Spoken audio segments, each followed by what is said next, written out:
세무사님 혹시 뭐 주휴수당이라던가 연차수당이라던가 연장 야간 근로수당의 개념에 대해서 정확히 알고 계신가요?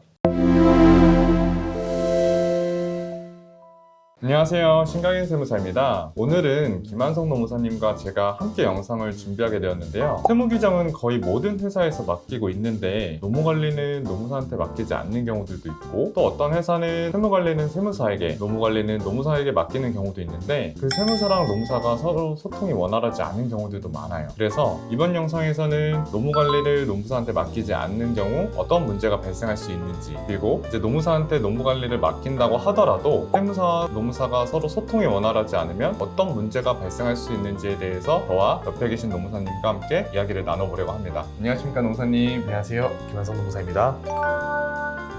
첫 번째로는 세무관리와 노무관리를 한 곳에서 해결하면 어떤 장점이 있는지 모르시는 분들이 많을 것 같아 이 부분에 대해서 먼저 이야기를 나눠보려고 하는데요. 이 부분에 대한 이해를 돕기 위해서 직원이 입사했을 때부터 퇴사했을 때까지의 업무를 시간 순서대로 세무 업무와 노무 업무가 어떻게 이루어지는지 설명해 주시면 좋을 것 같아요. 우선 노무적으로는요, 직원이 입사를 하면은 근로계약서를 작성하고 4대 보험 취득 신고를 진행을 합니다. 그리고 근로조건에 맞게 이제 기초적인 근로 내용을 세팅을 합니다. 그리고 이후에 이제 계속 근무를 하게 되면 근태 내역이 확정되면 그걸 바탕으로 급여를 산정하고 급여 대장이나 급여 명세서를 산출을 하게 되죠. 그리고 이런 것들을 산출하게 되는 데는 근로소득세 정산 같은 것들이 필요하기 때문에 세무사한테 전달해서 확정을 하기도 하고요. 네, 원천세 신고는 세금에 대한 신고다 보니까 이제 전달받은 급여 대장에 기재된 내용을 바탕으로 저희가 신고를 진행하고 납부서를 고객들한테 전송합니다. 여기까지는 직원들이 입사하고 이제 재직할 때 내용이고, 직원들이 퇴사했을 때에도 각각 업무 영역이 나눠져 있죠, 노무사님. 그렇죠. 직원이 퇴사하는 경우에는 필요한 경우들이 생기죠. 그간의 급여 내역을 고려해서 퇴직금도 정산을 해야 되고 건강보험도 정산해야 되고 4대 보험 상실신고까지 좀 진행을 해야 됩니다. 그런데 이제 정산이 이루어지기 위해서는 결국은 이 세무사님한테 근로소득 원천징 수준을 전달받고 처리를 해야 되는 그런 상황들이 생길 수가 있어서 저희 계속적으로 요청을 조금 드리고 있습니다. 그래서 퇴사 처리를 조금 오류 없이 한 번에 끝내고 수정 없이 끝내려면 결국은 세무사님한테 2번, 3번 연락을 조금 드리고 있는 것 같아요.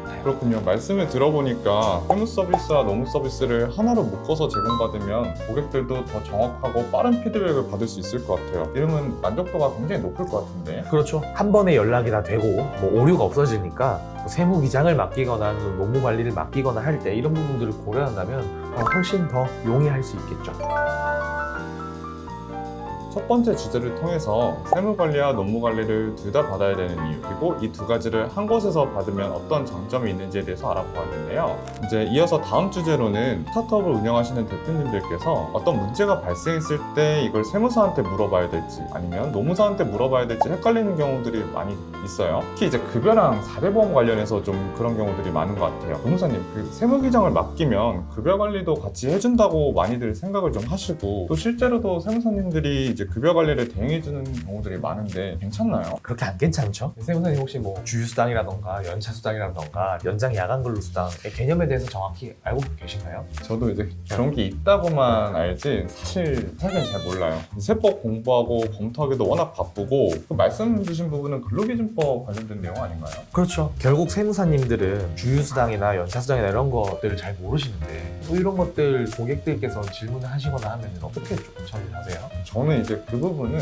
근로기준법 관련된 내용이기 때문에 노무사님께 상담을 받아보셔야 된다고 좀 이야기를 합니다. 그리고 이제 괜히 제가 어줍잖게 상담했다가 대표님께서 노동청에 고발을 당하거나 아니면 이제 과태료가 부과된다거나 그런 큰 피해를 좀 입으실 수도 있으니까요. 그렇죠. 이게 결국은 세무사님들은 세법 전문가지 이 노동법 전문가가 아니기 때문에 노동법은 잘 모른다는 게 문제예요. 그러니까 애초에 이 급여 자체가 설계가 안 되어 있고 회사에서 전달되는 급여만 그대로 내보내서 원천세 신고를 한다거나, 아니면은 급여 설계 자체가 잘못되어 있다거나, 아니면은 급여 내용이 법에 위반한 형태라거나 해버리면 이건 결국은 나중에 노동청에 진정이 들어간다거나 아니면은 근로감독 등이 이루어지거나 했었을 때 보면 급여가 잘못 나갔다는 거예요. 그래서 이거는 법 위반의 문제가 발생할 수 있는 거기 때문에 추후에 이제 벌금이나 과태료를 내야 되는 상황까지도 발생할 수 있죠. 노동법에 맞지 않는 급여 관리가 진행이 된다는 게 좀 문제가 될 수 있을 것 같아요. 그 임금명세서라는 것도 자주 발생하는 노무 이슈 중에 하나인 것 같은데 이것도 좀 간략히 설명해 주시면 좋을 것 같아요. 맞습니다. 임금명세서, 급여명세서 뭐 용어는 같습니다. 근로자한테 임금명세서를 주지 않거나 아니면은 줬는데도 불구하고 그 내용이 미비한 경우에는 법에 위반하는 문제가 발생할 수 있어요. 직원 입장 입장에서는 임금은 받는데 그 임금 관련된 내역을 받아보는 거는 급여명세서밖에 없고 이게 분쟁 소지가 많다 보니까 21년 11월에 임금명세서 교부가 의무화가 됐어요. 그래서 임금명세서 관련된 법 위반 문제가 충분히 발생할 수 있는 거죠. 특히 교부 자체를 안 한다거나 아니면은 내용이 잘못 들어가 있다거나 하는 경우에는요. 그래서 그 의무에 대해 살펴보면 사용자는 결국 임금명세서를 근로자에게 교부해야 되고 그 안에 필수적으로 기재되어야 되는 항목들이 있어요. 임금 지급일이라던가 임금 총액이라던가 그 계산 방법, 산정 방법, 공제 내역 이런 것들이 다 정확하게 포함이 되어줘야 되고요. 그리고 임금명세서를 뭐 서면으로 교부한다 또는 뭐 전자문서로 교부한다 라는 내용들까지도 의무화되는 내용의 하나입니다. 이런 것들을 위반하게 됐을 때는 결국 사용자는 500만 원 이하까지 과태료가 발생해요. 이런 과태료가 사실 1차 적발인지 2차 적발인지에 따라 가지고 과태료 내용은 조금 뭐 30만 원, 50만 원 뭐 이렇게 달라지기도 하는데요. 어찌됐건 간에 이런 과태료가 계속적으로 발생한다는 거예요. 그리고 이거는 근로자 한 명당 과태료예요. 여러 명인 경우에는 불어나게 돼서 과태료는 사실 직결처분 사항이기 때문에 우리가 뭐 문제가 된다면 곧바로 노동청에서 과태료 처분이 날라올 수 있게 되는 거예요. 그래서 임금 관리가 굉장히 중요하죠. 설명 감사합니다, 변호사님. 그 이야기를 나누고 보니까 근로기준법하고 이제 직결되는 부분인 것 같고, 근로기준법은 노무사님 영역인데도 불구하고 세무사들이 관리해주는 거는 굉장히 좀 한계가 많이 있을 것 같아요. 그러면 근로기준법을 좀 위반하게 될 확률이 높겠네요. 그렇게 생각합니다. 아무래도 노동법을 잘 모르시잖아요. 앞으로도 잘 부탁드립니다, 노무사님. 네.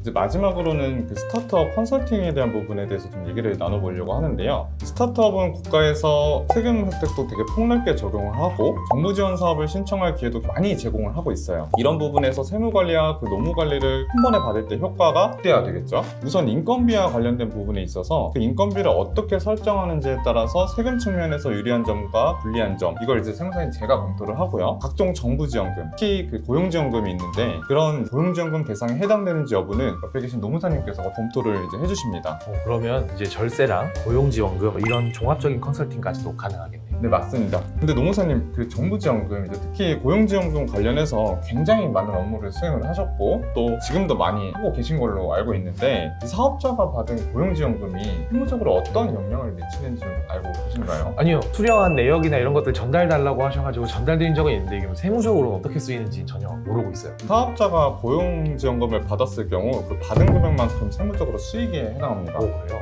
네, 그 이제 고용지원금을 받은 만큼 이익을 본 개념이 되기 때문에 결과적으로 세금 부담도 올라가게 되거든요. 그러면은 결국 고용지원금 수령 내역을 이게 수익으로 신고가 안 되면 세금 신고에도 문제가 발생할 수도 있겠네요. 그래서 이제 고객들이 세무사한테 지원금 수령 내역에 대한 정보를 전달하지 않으면 세무사는 그 내용을 좀 알 수가 없고 누락하고 신고하는 케이스들이 종종 발생하는 걸로 알고 있어요. 이렇게 되면 이제 세금을 적게 신고하게 된 결과가 되기 때문에 적게 신고한 만큼 나중에 세금이 더 추징당할 수가 있는데 이때 가산세까지 추징을 당하기 때문에 불필요한 세금 부담이 좀 발생할 수가 있습니다. 그러면은 이제 고객사에서 세무사님한테 지원금 수령했던 내역들을 잘 전달하는 게 좀 중요하겠네요. 그렇죠. 아무래도 세무관리와 노무관리를 별도로 받게 되면 고객들이 이 내역을 전달하는 걸 깜빡하게 될 수 있는데 기왕이면 한 번에 서비스를 제공받을 수 있는 곳에 관리를 맡기시는 것이 가산세 리스크를 막을 수 있는 아주 중요한 부분이지 않을까 싶습니다. 정말 그렇겠네요. 무슨 말씀인지 이해가 됩니다. 오늘 영상에서는 세무관리와 노무관리를 한 번에 받아야 되는 이유에 대해서 이야기를 나누어 봤는데요. 앞서 말씀드린 내용처럼 세무관리만 받게 되면 노무 문제가 발생을 하고 노무관리만 받게 되면 세무 문제가 발생할 수 있습니다. 그래서 사업을 하실 때는 세무관리뿐만 아니라 노무관리도 신경 쓰시기를 추천드리고 더 나아가서는 이 두 가지를 한 번에 받을 때의 장점을 고려하셔서 업무를 의뢰하시면 좋을 것 같아요. 이상 신강현 세무사였습니다. 김한성 노무사였습니다. 감사합니다.